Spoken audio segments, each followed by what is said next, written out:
Davies in the middle. Checks back against Carter and scores. That is atypical for the Amina Margot.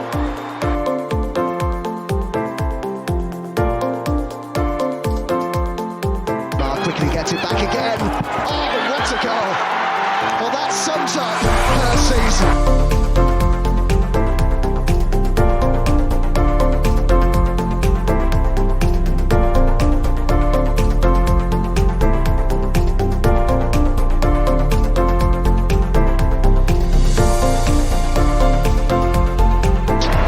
The Gunners are WSL champions.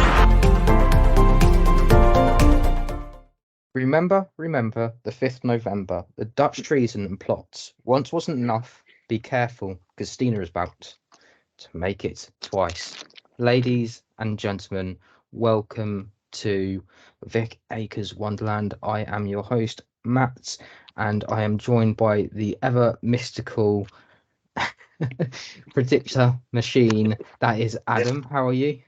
I'm very well, thanks. Yes, I foretold what would occur on this 5th of November weekend, and I was a prophet. They called me a madman, but what I said did indeed come to pass, and I'm looking forward to us picking apart what that was.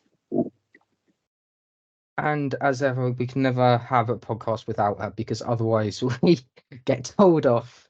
And she's amazing, and she is the glue that holds us all together, and that is Lottie. How are you? Yeah, I've been all right. I had a little bit of time off from this. It's nice to be back with you guys. Took a little bit of a mental health break, if anything.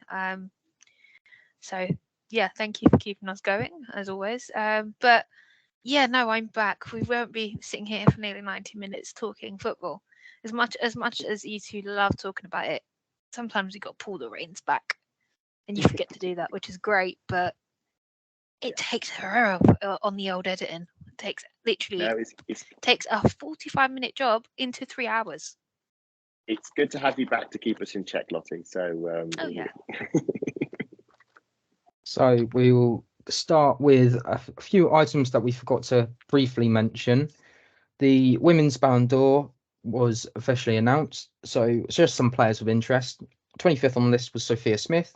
22nd was our Irish firecracker Katie McCabe. 16th, Mappy Leon. 15th is our super Swede who did a super job over in the summer for the Sweden, Amanda Ilestedt. Number 11, Millie Bright. I nearly said permanent. I meant temporary England captain at the moment. And her best mate, WSL record goal scorer for a season joint, sorry, because someone's going to shout at me before I make it wrong. Rachel Daly doing a really good job for Aston Villa last season, gets her reward. And 5th is Mary Earps, did a really superb job last summer and in the World Cup, as well as all right job in the WSL season for Manchester United, even though she didn't win the trophy. Oh right, okay, Matt. That's the Man United bit gone. Don't twist the knife even more. It's all right. She's on a rampage at the moment with kits and all that stuff at the moment, and we'll just give her 5 minutes. And in 3rd place, Salma Parello. 2nd spot was Sam Kerr. Make of that what you will. All right, in the World Cup, unfortunately, she was injured. Won 2 trophies, although some reporters would probably say 3 because they forgot the Conti Cup actually belongs to the red side of North London. And Atina Bonmati ended up with the award. Yeah. So I'm just going to quickly ask the question: do you think the list reflects the year that they've had, or the seasons that they have had, Lottie? Right. Okay. We'll quickly go to Adam first. Yep, I'll go for this one. That's fine. So yeah, I did have some views on it, and of course, opposition fans are very quick to pile on and defend their own, which I fully respect because that's obviously they are the fans. And I was curious to see that Sam Kerr had positioned herself so high up. Great season with Chelsea. Make no bounds about it. They won the league. They won the FA Cup. I think she was the one who scored the winner in the FA Cup to beat Manchester United. So great season, Sam Kerr. But as you say, in the World Cup, she was injured for most of it. Scored one goal. It was a great goal, and it was against us. But Australia didn't win the World Cup. They came fourth, I think it was, in the end. So it was curious to see her come second. Fully expected Bonmati to win it, and deservedly so. I think she's had an amazing season for Barcelona, and of course Spain won the World Cup. I mean, it's hard to look further than that. I thought that Pariello would have finished higher because, likewise, Spanish won the World Cup, won the Champions League. But it's interesting when you break it down to the points. So Bonmati was a runaway winner with 266 points. Sam Kerr only came second with 87, and then the points are a bit sort of close as you go further down. Pariello and Fridolina Rolfo, two Barcelona players, 49 points each, and it sorts of stuff off after that. Obviously, like the Sam Kerr situation is, I do, taking my Arsenal hat off to one side, and obviously I'm biased against Sam Kerr. She is a brilliant striker, brilliant player, and there must have been thought of she came third in the last Ballon d'Or behind Beth Mead and the next Paterno. With those two players now at ACLs, logically think, okay, now this is my point forward. And then Bonmati has sort of come out the outside and just steamrolled it. You do wonder if a player of that quality will ever win the Ballon d'Or. And my feeling is the only way Sam Kerr will win the Ballon d'Or is if Chelsea win the Champions League. If Chelsea win the Champions League and and they win the Premier League as well, I think that is the moment that Sam Kerr will win the Ballon d'Or. So it's going to be interesting to see, and I'm going to dive slightly into a slight tangent, but with the politics, we know what's going to happen with Chelsea with Emma Hayes leaving at the end of the season, and Sam Kerr's contract is up at the end of the season. There's the potential element of this could be the last swing at it. So this season, might have a little twist at the end for the Ballon d'Or, but I think Bonmati, full credit to her, deserves the Ballon d'Or. Stepped up massively, obviously, with the test out for so long. Great to see that obviously she's back, and great to see that Beth Mead's back as well. Yeah, but it's all a bit nonsense, isn't it? Ballon d'Ors, it's all the popularity contest. I mean, for me, Katie McCabe was clearly the best player in Europe, but only as Arsenal fans can appreciate that. I think it just goes to show that Casey McCabe at times last season literally grabbed Arsenal by the scruff of the neck and put on like 9s and 10s performances. Although some will probably argue maybe 7 to 9s performances. Look no further than the Man City game when she basically won it for us. She did a lot of stuff, and that includes she's doing it at Arsenal and for Republic of Ireland as well. I was a bit surprised with Sama Pariello being that high on the list. I do have a feeling that Spain being in the World Cup final and her getting a lot of recognition, then that probably helped her case. I do think with Sam Kerr, I'm trying not to be negative on Sam Kerr, but I do think she was a bit too high on that list. I would have probably imagined her around 4th because of what happened, but there is some arguments over what's weighed more. Is it a World Cup or is it? So just for an example, I'll use Sophia Smith. Sophia Smith has Sophia Smith won anything with Portland Thorns this season? I don't know. I don't watch it in WSL, but Lottie's shaking her head, so I imagine no. I don't know. I haven't kept up with it, so no idea. Yeah. So just in that case, a very young talent. Yeah, she's a young talent. She's done really well. But Katie McCabe winning in a Conti Cup, it has her lower on the list.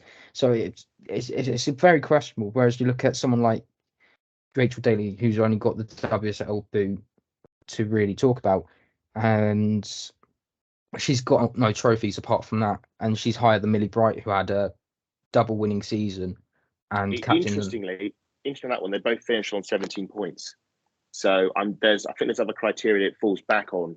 I can't remember exactly. It must be personal statistics, maybe goals scored or appearances or stuff like that. But yeah, they actually tied Bright and Daly. But I agree. But I mean, if you run it based on success, I mean, Bright is clearly ahead of Daly, in terms of trophies.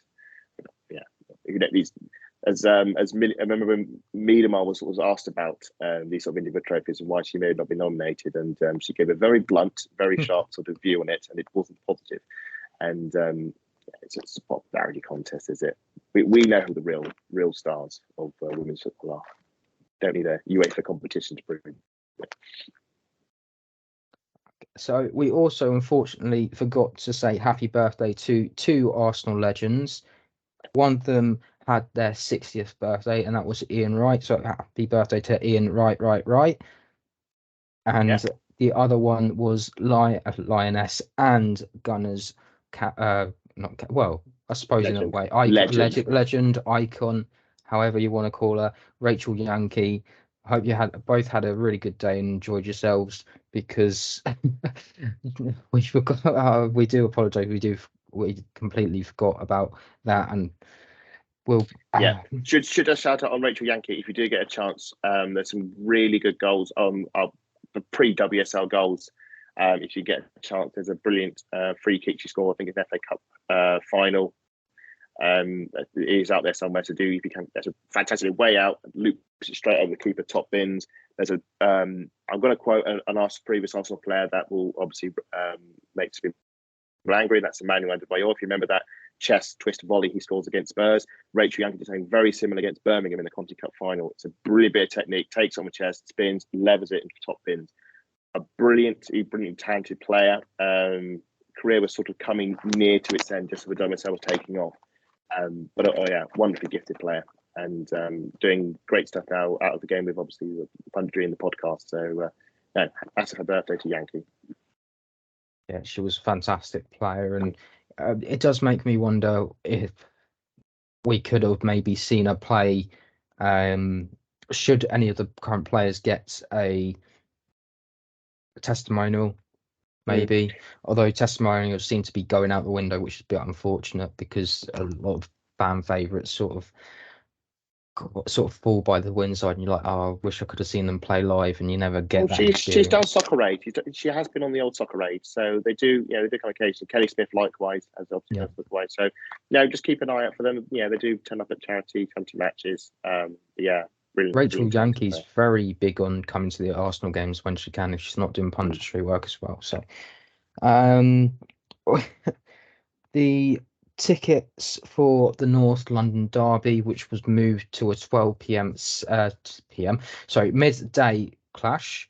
That is UK time. The tickets are going to be available soon. However, whether or not Arsenal are going to have a huge allocation or not is to be confirmed. There is, I think, reported they are going to try and get an away allocation. I think I think they're doing a check at the moment to see what kind of numbers we can expect. But I believe that is being arranged at the moment. But I don't have anything more to report on that now. It's still in progress. But it would be good to get a good away allocation at the stadium. Of course, the last time we played in that stadium, it was lockdown.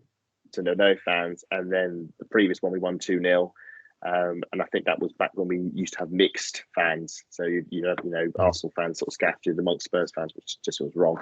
So this might have a bit more edge, and we should say again, this is me taking the Arsenal hat off. If you hate Spurs, but we have to say Spurs have had a really good start to this WSL under their new management. They've done a lot of. I think we're tied at points with them now after the weekend that just happened. I think it's 10 points. I think we're tied with. Matt can just check. Yes, I believe so. I will double check. Yeah, they got a late. Everton got a late equaliser from the spot. I'm really sorry to interrupt, but we have an allocation of 3,038 tickets. There we go. We'll be in blocks 114 to 1118. And there are spare wheelchair and carer access areas in block 234 over at White Hart Lake. Brilliant, excellent. Thank you very much, Lottie. So yes, hopefully. And the tickets are more cost us more than our own as well. Okay, thank you. What is it? 14, 15 quid? Yeah, £15 each for the adults. Over 65, £7.50. Young adults, 18 to 21, £7.50. Under 18s are £3.50. And of course, you get the £1.65 booking fee on top. Last season, obviously the derby was at Brisbane Road. One of the funniest footballing experiences I've had when the away fans outnumbered the home fans. Got to ask Jodie Taylor what the score was. We won 5-1. Some brilliant goals from the likes of Ford and Steiner and Frida. I don't think it's going to be like this time around. I do think Spurs rather will give us a better game than last season. I think they're a better team. Hopefully we'll win. Usually with these derbies, it usually only goes one way. I've only been to one when it's been a draw, and it was at the Hive, which is a ghastly stadium if you've ever been. But it was just like the pitch cut to pieces. That game was trauma. You have to bring that up every time. Well, I have to bring it up, yes, because it did happen. I was there, and we have to remember the bad as well as the good. So hopefully, My reaction will be forever on Mr. Arsenal.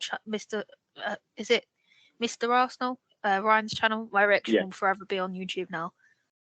When you watch it, not thankfully Viv saved the day, but to come away with the point, and given how the season ended, and wasn't a good walk back to the Jubilee line. But hopefully for this particular one, it'll be good. I'm over to go because obviously it is Spurs, and we are going into the den behind enemy lines, etc. But it should be a good occasion, and hopefully we can claim one in the behind enemy lines, get a good 3 points at Spurs. It's always nice when that happens. So that is it for our news, and we will quickly go on to Sunday's game. And as it was 5th of November, Man City, Arsenal always brings the fireworks for very much different reasons, whether it's drama, whether it's the amount of goals, or whether there's yellow cards involved. It didn't matter. There's always something going off, and that's what this. It feels so much like a going into the. It feels like it's a proper rivalry. It's not like us and Tottenham at the moment. There's some bitterness because of how successful City were at one point winning the league, and then there's some bitterness from City fans towards us because of how successful we're doing, really doing well in Europe over the last 2 seasons. Unfortunately, not making it past that round, or that playoff round, probably makes them even a little bit more sore eyes in their point of view. But this game was fantastic. It was a bit of a storm that we had to weather for the first 6 minutes, though. Man City just bombarding after bombardment after bombardment of attacks. There was so many chances. Chloe Kelly just making a turn and hitting it wide. Bunny Shaw had a couple of opportunities in that first 6 minutes as well. But Arsenal managing to weather that storm really well. Yeah, it was a shaky first 10 or so minutes. I think Jonas even said himself he was concerned by the way we started the game. Man City, we know what they're about. It's all about possession. It's all about the high press, controlling the game, forcing the territory, gaining the territory, and encamping themselves within the Arsenal half. A lot of attempts to clear to play out from the back. Chloe Kelly high pressing, forcing turnovers. Lotte with Moy lost the ball. Manu Zinsberger lost the ball.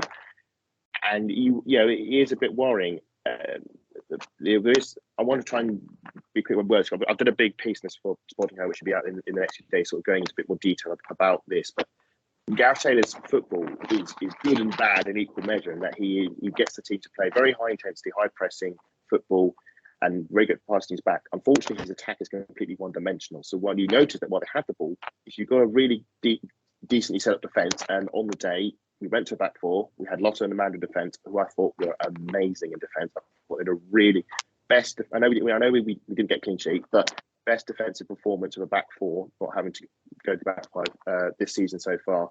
Very commanding. And once you take Shaw out of the equation, and you stop the crosses, catch the crosses or block the crosses, it just flatlines completely. And I thought Arsenal, once they got their act together, I think there was a Shaw effort that was straight at Manu and the Chloe shot.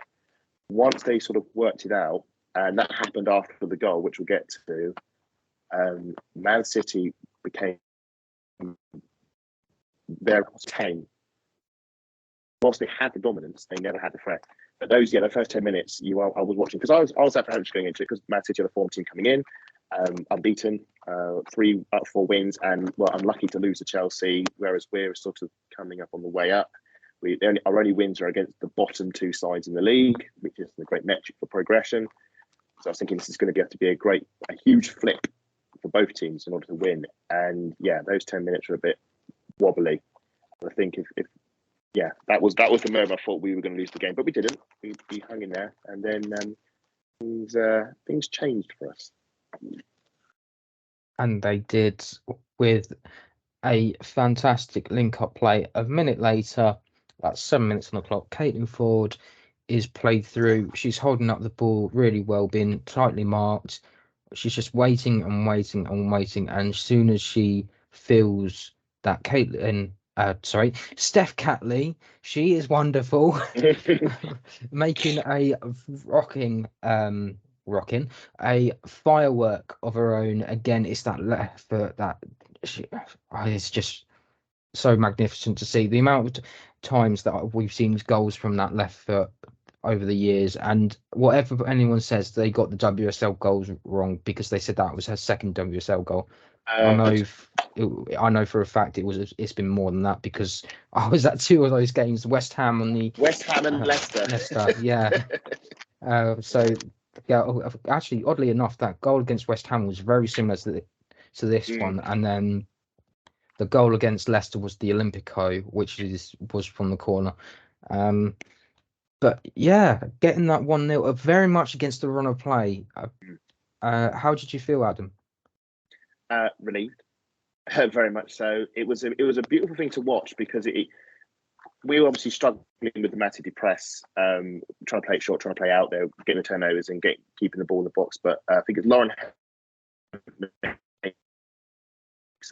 And one of the best things with press is just go long, just bypass the entire midfield and go over the top. We go over the top, click on Formula Cas, and Rousseau chased the ball back to the keeper. Now, we said in the preview that Cara Keating is a brilliant young keeper, huge prospect. Did very well against Chelsea. Called up for England for the Belgian squad. We're going to talk a lot about her in this pod as we progress. This was a mistake from her. She has to clear it. She rushes it and she kicks it straight to Palova. And immediately we've got the attacking platform. And I was so impressed when you consider the earlier games of the season where we lacked that speed and ruthlessness to take advantage of the situation. It was always slow. It was always ponderous. We gave the opposition a chance to get back into defensive positions. Where shots came, we didn't take them. This was ruthless and efficient. Exactly what we needed. It was Palova. There were cries for shoot. I was one of them. I was thinking, crikey, we got a chance. So no, takes the forward, pins the defender. Steph Catley gets the overlap, and it's one of those beautiful ones where she just runs onto it first time. And I thought it was a leather, but actually it's more of a side foot. She almost passes it into the top corner. It was brilliant to watch. It's even brilliant to watch back because the North Bank explodes. It's brilliant to hear back. And obviously we're ecstatic because yes, it was against the run of play. It's the first shot on target of the game for us. First moment for us. And whilst that was happening, looked over and Manu would come over to have a chat with Jonas whilst they're all celebrating. And the understanding now is what he did, there was a tactical tweak into how we played out the back after that goal. What was noticeable is after we scored, the game just changed and Arsenal just suddenly were all over Man City. Man City just their way they're playing just disintegrated. And suddenly we were comfortable on the ball. We were winning the duels. We were playing through them. Palova was darting through the midfield. We weren't getting turned over. We were getting forward. And suddenly it was like the sun had come out. And suddenly it was like, all right, the game's on now. And suddenly we are the ones dominating Man City. And for obviously something's about to happen. Obviously we'll talk about, but for a 9-minute spell after that game, we were massively on top of Man City, which was incredible to watch. And I was sort of hoping that right in that hot 9-minute spell, we need to double down here and get that second goal. I did wonder if when that goal went in, what was going to happen, because we've seen it in the past where teams have been allowed to come back into the game, or at times we bomb forward, try to get that second goal and either conceded this season or it's just gone downhill very quickly. But we managed to do very well, as you rightly said, Alan. We did really well to carry on attempting to get that second goal. Lottie, just your thoughts on the Caitlin, the Caitlin and Steph link up. It's something we see on a regular basis. When you watch the Matildas, if you watch Matildas enough, you will see that link up. If you watch them through the World Cup, you can see Steph Catley and Caitlin Ford built on their Arsenal partnership to just devastate teams throughout that World Cup. I mean, it was a different Caitlin Ford that we saw over of playing for the Matildas the summer just gone, and it's nice to see they're bringing it back as well. I mean, we saw Messi's left foot in play. It was just it was a great goal. Mm. It was just an absolutely great goal, and it's taking the chances when your strikers won't is what we need, because we can't completely solely rely on Russo, because she's still finding her feet at Arsenal. I'll give her that, but she needs to sort of, what annoys me about her is her ball control. When she's bringing it back down to the ground, she's not quick enough. She lets it bounce instead of getting her foot straight to it and move. But she doesn't play like that. That's the only problem. And I don't think whoever's getting the ball to her is giving her enough time, because the defender is on her straight away. And I've noticed that over a few games. And we need to sort of figure that out. Although, don't get me wrong, I love Kate McCabe goal from the back, or even the Steph Catley goal, or say Kimmy Little having a crack. But I need to see more from Russo at this point, because we know what we've got, and it's just a case of unlocking that to us. But yeah, no, back to Steph Catley. Yeah, I want some more goals, please. It's interesting that once again another left back scoring a worldie against Man City in front of the North Bank. That's two games in a row that's happened. It's a nice little trait to have. That hammer left. Yeah, goal of the season last season. Yep. I am intrigued to see whether or not that's going to be put down for goal of the month contender or not. It should be 100%. Oh, it should be. Come on. You never know with these things, to be honest. Penalty. November's just started, so there's loads of time. Yeah. The penalty incident. So essentially, what happened was that.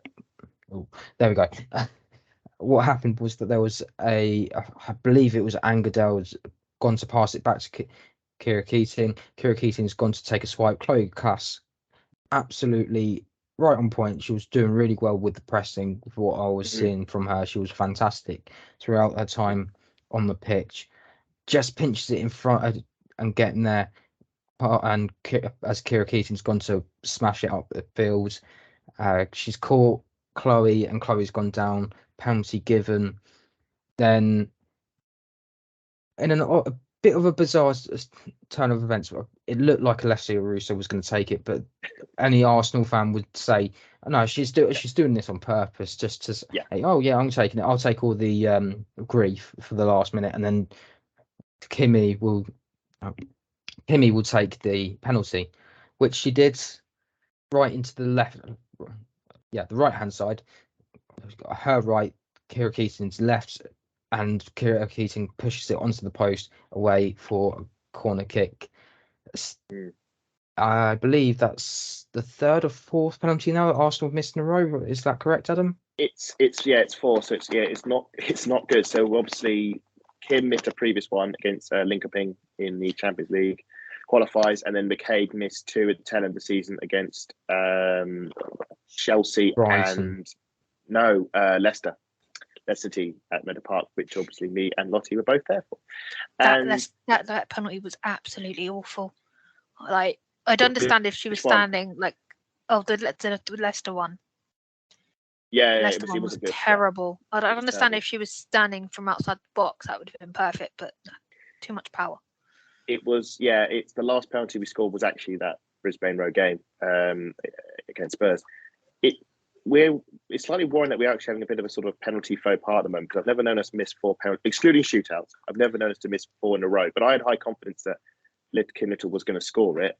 I should say I think that's now clocked as, I think it's her 5th ever. Yep, it is. How long it's been done herself. Out of 23 penalties now for Arsenal, she's missed 18. She's scored 18 and missed 23. Yeah. But I've got to do a massive shout out to the person who was on BBC Comms, because all they were reciting before that was, she scored 18 out of 22. Yeah. Could she miss another? That's all it was. And I was sitting there like, okay, she's not going to get this now.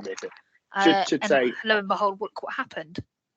I only know 3 of them, which were obviously Reading last season, Birmingham during the lockdown season, and way back in the past against Bristol City. I don't know the other one. So if someone does know, do obviously let us know in the comments if you know which game it was. And Adam, you just said Linköpings. No, WSL.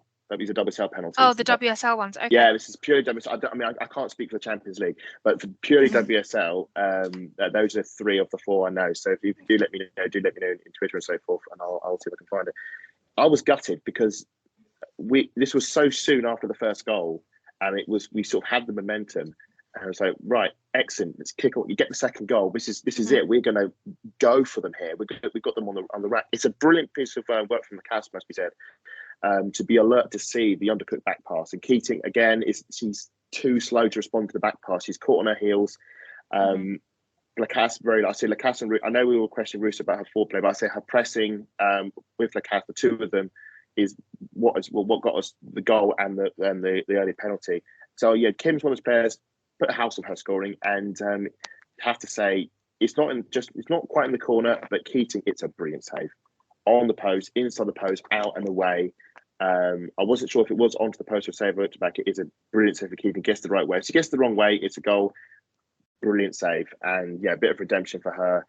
And my feeling was always, and that's when the anxiety kicks in, because my feeling is like, if you miss a penalty, you have to get the next goal. You have to render the fact that you missed a penalty irrelevant. It can't come back to haunt you. And I'm just thinking, right, we've got to get the second goal. We've got to get the second goal. And what I felt was the penalty miss, our impetus attack just slowly started to sort of wane. I think we had 2 long range efforts from, I think it was Ford and McCabe. McCabe tried to repeat her trick from last season. It didn't work. And yeah, we just seemed to sort of fade as the half progressed, and Man City slowly worked their way back into the half. And yeah, that was my overriding feeling as half progressed. I was thinking, if we don't get a second goal, we're going to absolutely kick ourselves here, because there's always that feeling we should be 2-0 up, because we should have got the penalty. So that was the overriding feeling as the game progressed. So it goes to half time then. Everyone can take a quick breather. Still 1-0 Arsenal. Lottie, what are your thoughts when that whistle blew for half time? Yeah, I wasn't worried. Quite calm. Quite happy for the way the girls were playing. I mean, it was like, okay, this is Gareth Taylor's side. Hasn't turned up again. We'll be fine. Obviously, with Kira Keating, I mean, she's 19 years old, and she's up against some of the toughest players that go in. You've got the likes of Steph Catley putting rockets past her now, as well as Katie McCabe trying, and yeah, she had an outstanding half for a City keeper, and I like, for 19 years old, it's not an easy feat. So I did kind of feel for her at full time, but obviously really happy about the 3 points there was. But yeah, I was comfortable, I was happy, good football. It was a bit like we'd found our mojo back from the tail end of last season before we got our butts kicked by Aston Villa. But we were on our knees. We crawled over that line and then collapsed at the end. So, yeah. It felt like our best first half of the season. When you think about so far season, it's always been having to draw out late goals and late wins. This was the first time we've led at half time in the WSL this season, and you're thinking, like, one clean sheet. I would love to get our first clean sheet of the season. I wasn't as relaxed as Lottie, because I should say, as much as we may have opinions on Gareth Taylor, I know that the team itself has enough quality to get back in the game, and I know that they were better. That first 10 minutes, I've always felt could come back, and I felt the second half they're going to be stronger. They're going to come back. I was worried it was going to be the reverse of the previous last season, when they ran the first half and then we ran the second. I was worried it was going to do like an Uno reverse, and I thought they're going to come out swinging in the second half. I mean, 2 minutes in, Kelly gets clear through the defence and thankfully shoots wide. But that was sort of the warning shot. Where it's like, okay, Man City are back in this half, and yeah, watching the game sort of progress. I mean, we'll probably get more detail, but it did feel like I was comparing it to the England rugby game against South Africa in the semi-finals, when we took an early lead and then South Africa just sort of slowly wrestled the game back. It was like an arm wrestle where we got the first hit and they just sort of pulled us back, and it felt like they were going to swing us the other way as the game sort of progressed. I felt Lacasse and Russo were great in the first half. I think they're tired out. I think they're on their legs by the end of the game, and I'm really glad that obviously Jonas made the subs that he did. But it did feel that the control in the first half we had went at half time, which was bit of a worry. Just going into that half time for me, it was. I think I share a lot of the opinions of both of you that I was kind of happy with 1-0. I was hoping that we were gonna get that second. That would have been a nice little blanket to have coming into the second half, because that then changes the angle of how Gareth Taylor proposes his halftime speech. And just it really sort of questions this City side a little bit more. But it also puts more questions on Arsenal. It's how many goals can you score against this City side?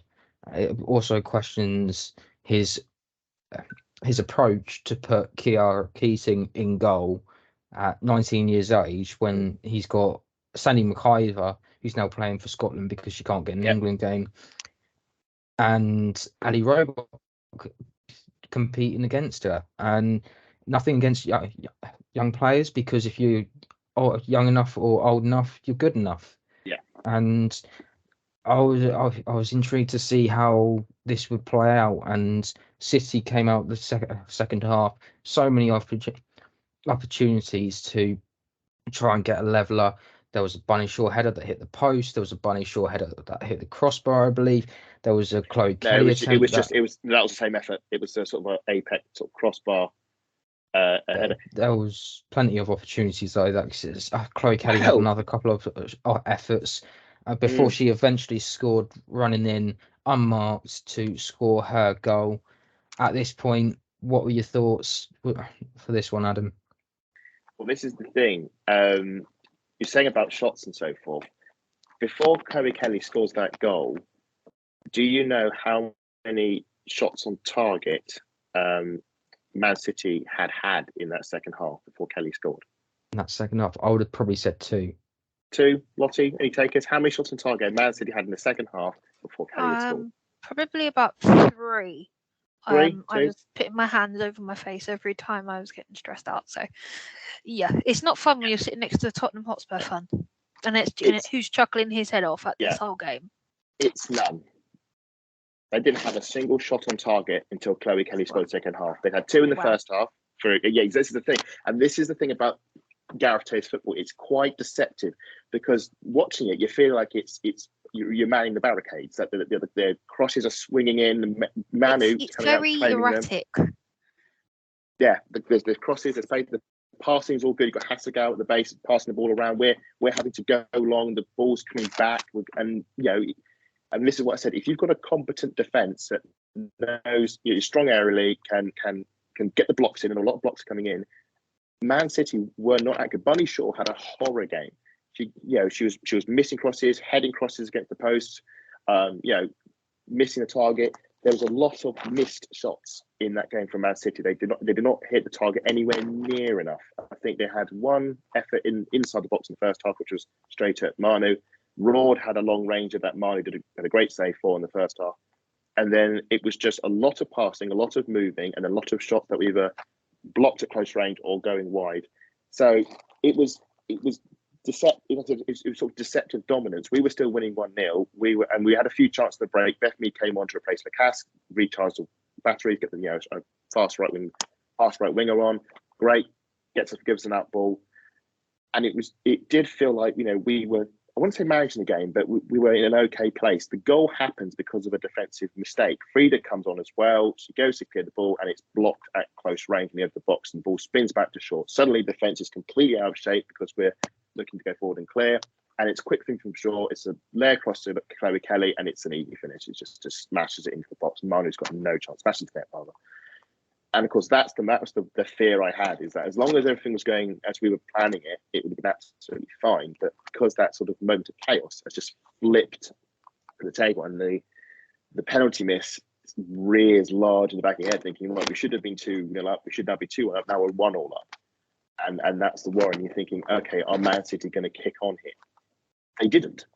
They didn't kick on because they didn't get a single shot on target until deep in injury time, after obviously what happened. They was just more misses, more crosses, more passing around, but not actually doing anything threatening.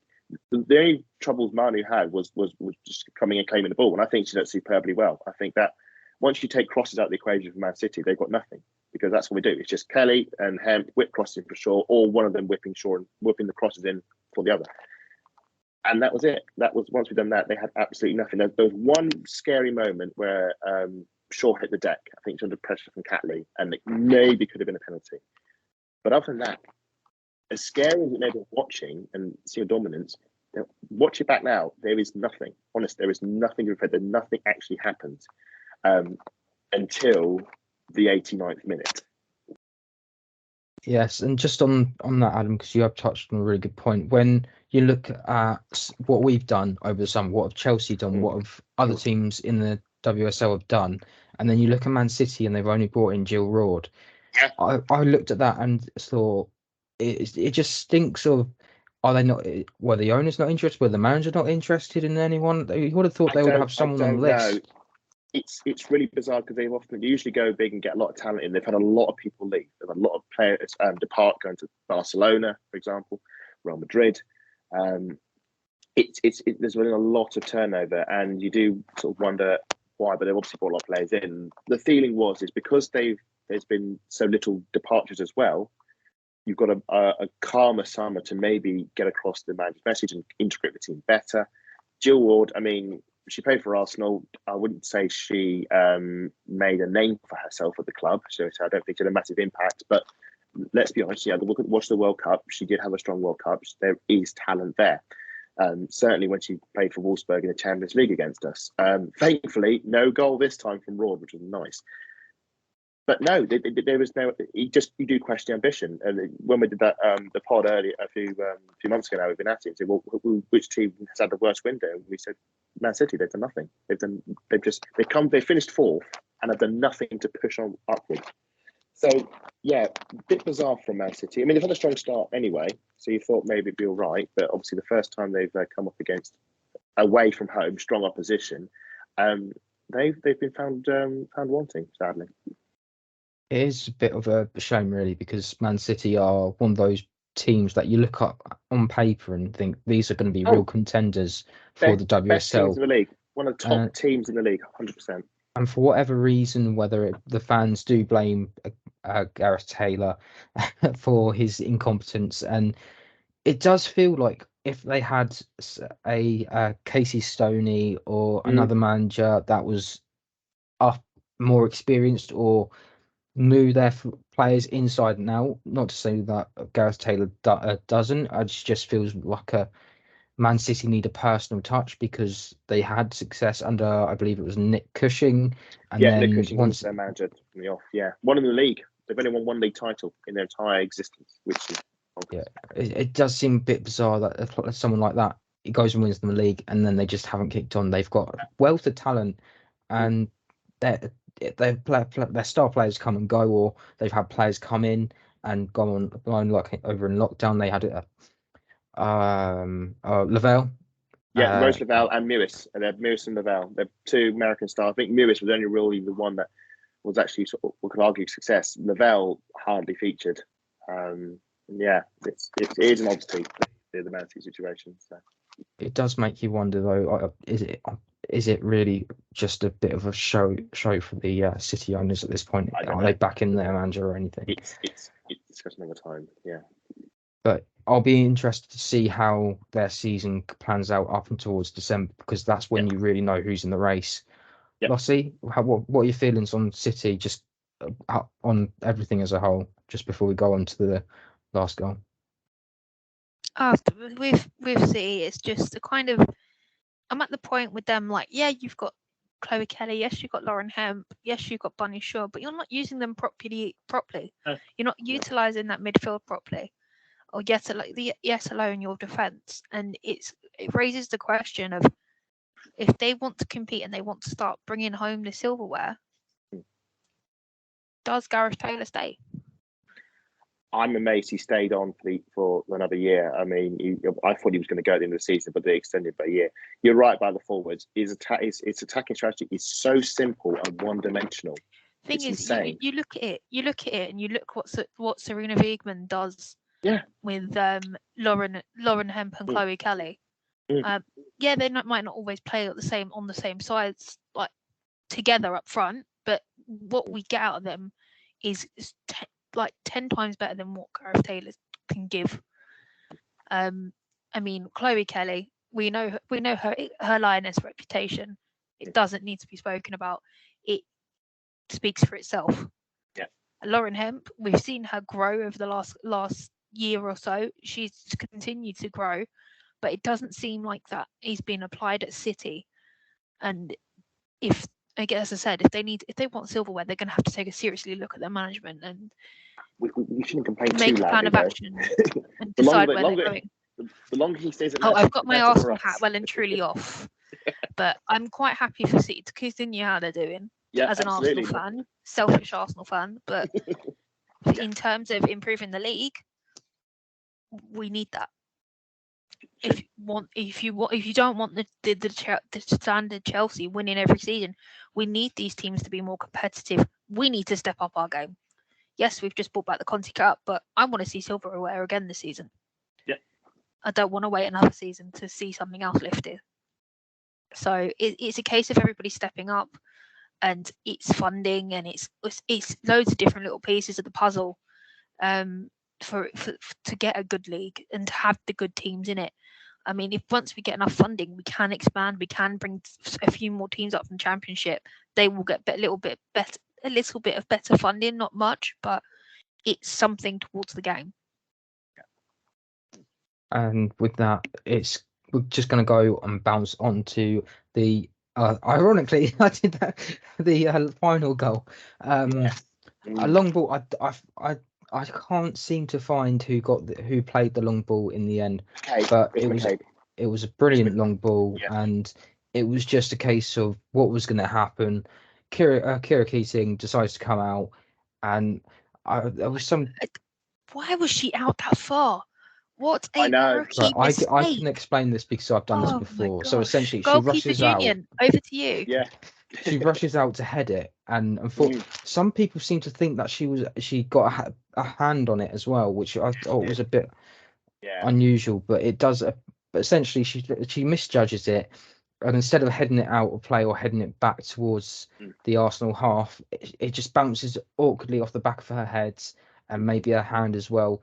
There was some question marks about whether or not that was, and then the referee going to pull it back and give her a card as well for that, which she was I believe already. So she would have gone off. For the penalty. But if I'm honest, it's a 50-50 decision. It all depends on what's happening. And Stina Black Stinius, she scores the goals. And once again, running on through. How many times have we seen it? And it's very much better with the Titanic music, as she glimpses the opportunity as the ball's bouncing off Keating's heads and goes, "Oh, this is my chance," and she absolutely takes her time with it and just taps it into an empty net. The crowd went absolutely bonkers, I think is the right words. As once again Stina Blackstone steals another opportunity for Man City. It was a great moment, because I was saying about the sort of domination after they got their goal. It was just encampment. I mean, the goal to the Kelly goal. It was about 5 minutes of us just kicking along straight into their defenders who kept passing it around, and they were just suffocating. After the equaliser, Jonas brought on Stina for Russo, which I think was a brilliant move, because I think Russo had failure from the game, which is understandable. She's been running the channels all game. Stina on, fresh pair of legs, focal point for the attack. And yes, if you watch it, it's just more of the same, sort of choking pressure, keeping the ball, keeping us hemmed in. And then McCabe wins the ball and gets a long clearance that finally bypasses the entire midfield, rather like the free kick for our first goal at Catley, just bypassing the entire team. Now, Man City made a mistake because they're chasing the winner. They have pushed everyone forward, including all defenders. They're right up, trying to keep the ball in, hoping they can get that goal. Stina runs through, defence chasing back. We're watching it thinking, oh, hello, there might be a chance here. And then the keeper's coming out and you're thinking, sweeping. And then you see the ball bounce and you see her hang over the ball and you realise, hang on a minute, she's out of a goal here. And that's when you realise it's gone horribly wrong. It's gone horribly wrong for Man City, that the entire thing has been misjudged. It comes, she's thinking, oh, crikey, there could be a red card. ball bounce overhead, and suddenly Stina's clear. It actually reminded me of the equaliser against Man United a few seasons ago when Meadow played that worldy pass. Suddenly Stina is clean through the entire defence. Big time, there's no goalkeeper at all, and she tucks it away. And obviously the place was ballistic because the 2 goals have come against a run of play effectively. We've mugged them twice to get the lead again. You're thinking, oh, thank God, the penalty miss rather has been rendered redundant. We had the lead, everything's fine.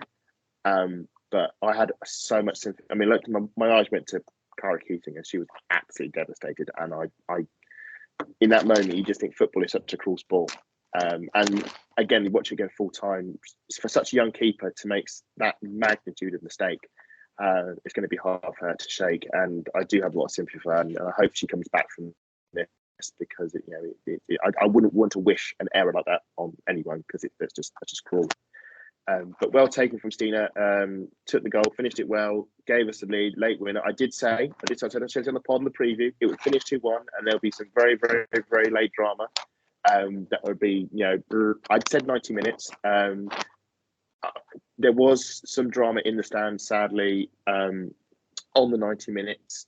One of the fans was taken unwell. Thankfully, medical teams were on scene. She was dealt with, and the understanding is they are. She's making a full recovery. Has recovered from it. No negative stuff has happened from it. It was all dealt with. The flip side is that there were about 15 minutes of added time in the end to navigate through, which was absolutely torturous because I don't know if people are aware watching home, and the scoreboard wasn't working, so we had no idea what the clock was. That scoreboard has been out for action for months. Yeah, so the scoreboard. Are Arsenal not paying them enough to get it fixed? Like, the grass is superb. Like, surely they're getting enough money. I don't know, but what the flip side was, I'm having to go on the BBC feed on my phone and watch the live stream that's a few seconds back to work out what the clock is. And obviously the game, when it continued eventually, about 8 minutes after the goal, we were deep into the 10 minutes of added time that had already been arranged. So we knew that we were going to go beyond 10 minutes. And so it's just guesswork and just hoping at some point the referee is going to blow the whistle. In that added time, Fowler has a shot from the edge of the box that Malik is brilliantly to tip over, because that could have been an equaliser. I think Frida had an effort at the other end that would be on the target as well. And that was it. And the game, the problem was because of what had happened, the incident that happened with the fan, the medical situation, is that all the excitement and the enthusiasm and the joy of the goal just sort of disappeared because the game just sort of paused. And when it came back, it was just sort of a nervousness, thinking, well, we just got to get to full time and this is a great day. Thankfully, the team pulled through. I think we brought Yambiti on just to help shore up the defence last few minutes, back to the wall, because that was it. We said, we got the result, we just need to see it out.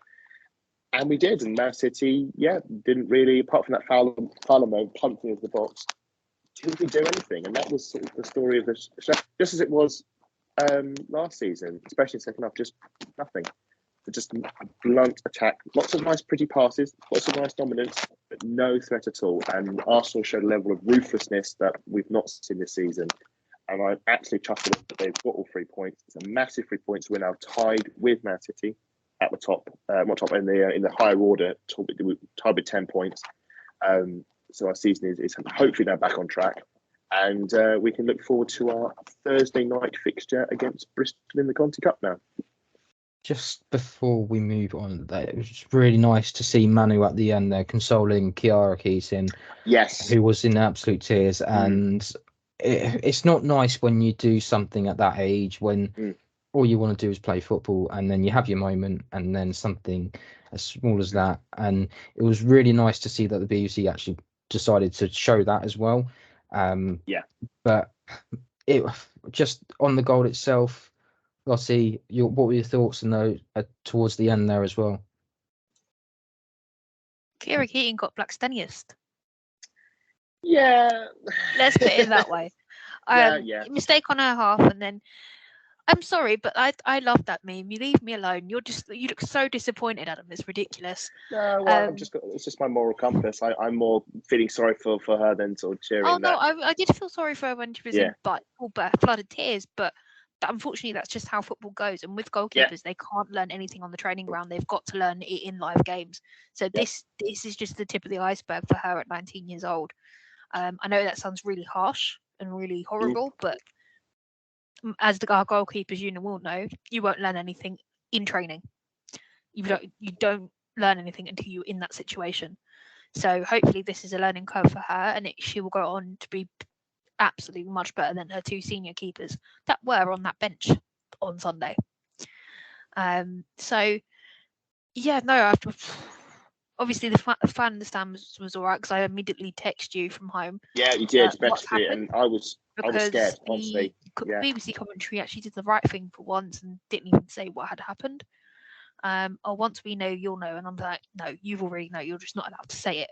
Yeah. Especially after the Ericsson incident. It's quite a relief, if I'm honest with you. But yeah, no, happy with the 3 points. Unfortunately, no clean sheet, but again, defensive error. But exactly, it's the best defensive performance I've seen this season so far. Should say on that Cara Keating thing, in the whole game, she probably made about 3 mistakes, and those 2 mistakes were the goal, and 1 mistake they conceded the penalty. And I think Manu had a few wobbles where there was just before we got the winner, there was a pass she had that actually went out to Chloe Kelly, and she tried to chip her and went wide. We had a few wobbles and we got away with it. And for Keating, 3 mistakes. It made 2 goals. It could have easily been a third. And then, that's football, which is a shame. But Oh, after this game, we now, move on to Bristol City at home at Meadow Park once again. 2 games at Meadow Park in a row. Hey, it's fantastic. That was our first Meadow Park of the season. Now we've got another one. It's all wait for 1 Meadow Park game and 2 come along at once. So Bristol City once again. We've talked about this previously in the preview, Adam. We thought it was going to be a fully rotated squad. What do you think? Do you still think that? I think they've rotated. I think we could see the likes of Kyra Cooney-Cross come in. I think we can see the likes of Mola Cool come in. Maybe Paloma might start. Probably see a shake on defence. Cadena might come in. So I think there's scope for a lot of the players who've been waiting on the fringes to come in. Lacasse, I think we might see a bit more of her. Hertig might come in as well. I think Stina will start. I think this will be a Stina game for her to start. So I'm looking forward to seeing a completely different team that start against Bristol. Maybe have Sabrina in goal as well. And give a chance for those who've been sitting patiently on the bench to have their moment to shine. And it's a good game. We're a good game, Bristol City. I'm predicting a 4-0 win, and hopefully we might maybe get a debut goal or 2 from some of our players. That's my thing. I think Conti Cup under the lights, home tie against Bristol. I think this should be a chance for some of our second string to show what they've got. Lottie, what are your thoughts on this game? I can't wait to get back to Meadow Park for the first time this season. It's going to be freezing under the lights. But yeah, no, I can't wait to be back. I've got new flags going up and up in the north for the North Bank. Very, very, very excited. Just can't wait to be back with the girls as well. I as much as I love going to the men's games and I love the boys, I love seeing my girls, and it's just our thing. And I'm not outnumbered. If that makes sense. So it's going to be absolutely epic as always. But I think I'd like to see a bit of a balance of a team of senior and players who haven't had a chance, purely on the basis that Rachel Furness caused us problems last time out. She was an absolute nightmare, and I'd feel more comfortable with the likes of Volti and Kimi about, rather than, say, no disrespect to Vic and someone, and say Katrina Mulakul, because of the inexperience. Victoria Palova's had an absolute blinding game at City. She was my player of the match that game, albeit she was on for 60 minutes. Yeah, she was subbed off. Yeah, I still want her to get some minutes today, because we're starting to see why we bought her. She's finally settling down and finding her feet, which is absolutely brilliant. But yeah, no, I want to see a balance of it all. I really want to see Kyra Cooney-Cross. I really want to see her play. I know, same. Massive fan from the summer, and I think when she was warming up for that first game against Liverpool, I saw her standing in front of me going. I went to our long term friend Georgina. I went, gee, oh my god, look who it is, look who it is. And like she was like trying to watch the game. She went, what? And I went, she just sat there and laughed at me because I got so excited. It was just absolutely ridiculous. But yeah, no, I want to see her play. Hopefully, we can get Russo up and running on the goals. That would be nice. Yeah. And I'm wishing for a Katie McCabe banger. I've missed those. Well, they're being there for live ones anyway. I think they're going to clamp down on McCabe though after last time out. Yeah. That's for sure. I should quickly say on Bristol, congratulations to them. First win of the season at West Ham. They are now at the foot of the table, Villa are bottom without a win. Yeah, I think it's going to be a good game and hopefully finish your goals. I just for me, it's difficult because there are players in this team that haven't actually got any appearances or have very few minutes. So, Hurtig, for example. You've also got players coming back from ACLs in Beth and Viv, so you have to consider that as well. I'm sorry to say, those two. Gio's another player that hasn't had any minutes at all this season, and it seems a bit unfair to be not even playing her at this point. You're nearly 2 months away from a January window, and you're looking at it and going, well, you haven't got any minutes at the moment. It might be best if you go out on loan, because it just feels like she's there, but she's not participating. Yeah. Alina's had a setback. She had the injury. She is now fine, as far as I'm aware of. You've also got Amanda, who did play against Man City as well. So I think it will be very much a mixed opportunity for both young players and some of the experienced ones. I'll probably expect maybe Alea and Jem Beattie to maybe start in central defence. Right back, it is an issue at the moment. The only way you give Noel Maritz some minutes off is you play potentially Victoria Pelova there or Katie McCabe. Katie does need a rest though, in my opinion. Yeah.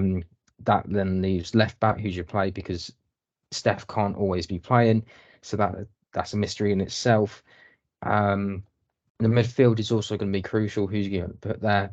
I think Victoria will probably play some part in this game. It's just a case of where. I think we might see Kim Little carry on. We'll probably drop Leah Volti for this one. I think Katrine will get minutes as well. So there's that. I think Frida will probably start, and then maybe Viv comes on in the second half. Yeah. And then I'll probably imagine Beth goes on the right hand side. I would imagine Chloe goes on the left, and then up front, I'm gonna risk it and say Gio. It'd be nice to see her up front for a change instead of on the wing. But we should probably do score predictions. Adam, you've already said 4-0. I will probably say 2-0 to Arsenal. Lottie? 3-2 to the Arsenal. I want drama. I've been going 3-2 all season. I want some drama. I'm back at Meadow Park. I need some drama. Just a quick reminder, if it does finish level after 90 minutes, we do go straight to a penalty shootout. So if it is a draw, do wait around. There will be a penalty shootout as well. Oh, joys. And you also get half hour in the cold. Okay. I just hope they're done by a certain time, because I've got to get home. Otherwise, I'm going to be stranded. If you win any of these games on the penalties, you get a bonus point as well. So it all adds up towards something. So an opportunity there to maybe get some penalty practice as well. But touch wood, it doesn't happen, because it's very important that we go through, try and get as many of these games as possible. I went all posh then. I do apologise to everyone. But yes, so that is all from us on Vic Akers Wonderland. Where can they find you, Lottie?